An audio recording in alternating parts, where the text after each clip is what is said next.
ወጣቶች ወጣቶች በየትኛውም እምነት ላይ ያላችሁ የየትኛውም ሃይማኖት ተከታይ ሆነ መምህር አስተማሪ የሚስማማበት ልዩነት የሌለው መልእክት ተጠንቀቁ። ዓለም ከምንም በላይ ከረሃቡም ከጥማቱም ከተለያዩ ችግሮች በላይ ይሄ ነው የሚያሰጋት። ወንዶች ለእናንተ ልብሶች ናቸው፣ ሴቶች ለእናንተ ልብሶች ናቸው ሲል ተፈጥሯዊ በሆነ መንገድ ምድርን እንድንባዛና ተተኪ እንዲኖር ፈቅዶልን ነበር። በነብዩላህ ሉጥ አለይሂ ሰላም ጊዜ እኛ ሴቶች አያስፈልጉንም ወንዶች ጋር ነው ግንኙነትን የምናደርገው ሲሉ ሉጥ አለይሂ ሰላም አላህ ከልክሏቸዋል። በምድር ላይ ማንም ያልፈጸመውን ስራ አትፈጽሙ ብሎ ሲሏቸው እምቢ አሉ። እንግዲህ የነበረው ክስተት ምን ሆነ? ሉጥ ከዚህ ከተማ ውጡ ተባሉ። ከዛ በኋላ እንደ ድፎ ዳቦ ወደታች አላህ ገለበጣቸውና እሳት አዘነበባቸው። ታሪክ ሆነው ቀሩ። ምን ነበር ወንጀላቸው? ግብረ ሰዶም ወይም ሊዋጥ ነበር። እንደ ሀገር ማንኛውም መጥፎ ነገር ሁሉ ያሳስበናል።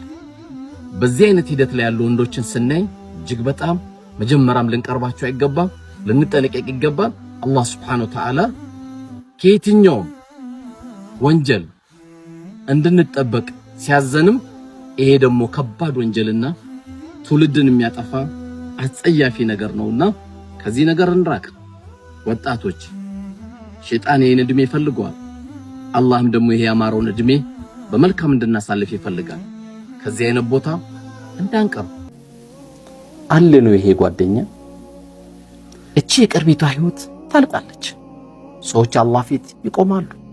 ከፊል ወደ ጀነት ከፊል ወደ ጀሃነም ይገባሉ።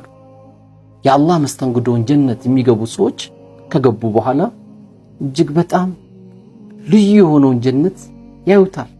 ከመሬት እስከ ሰማይ ስፋት የሆነው ሐሳብ የሌለበት ጭንቀት የሌለበት ደስታ ብቻ ያለበት እዛ ውስጥ ያለው ንግግር ሰላም ሰላም ሰላም የሚል ብቻ የሆነበትን ቤት ሲገቡ ከፊል ግን የአላህ ባሪያዎች ደስታቸው ሙሉ አይደለም። ጀነትም ገብተው ምን ነበረ እንዲህ ይላሉ ሐሰን አልበስሪ። እነዛ ለአላህ ብሎ የሚዋደዱ ጓደኛ ማማቾች ጌታችንን ይጠይቃል። ጌታችን ሆይ ጀነቱን ሰጠን ምስጋና ይገባው። እነዛ ግን እንደኛው የሚሰግዱ እንደኛው መልካም ነገር የሚያሳልፉ የነበሩት ወንድሞች ጀነት ውስጥ አጣናቸው ብለው ሐዘናቸውን ይገልጻሉ። አላህ Subhanahu Wa Ta'ala ሂዱ እስቲ ወደ ጀሃነም ፈልጓቸው ይላል። ጀሃነም ውስጥ ሲፈልጉ እነዚህ ወንድሞች ይገኛሉ። ጌታችን አገኘናቸው ጓደኞቻችን ብለው ይናገራሉ። ያገኛችሁ አሁን በለው እንግዲህ የጎመን ዘር ያክል በቀልቡ ላይ ላኢላሃ ኢላላህ ያለበት ባሪያ አስወጡ ይላቸዋል።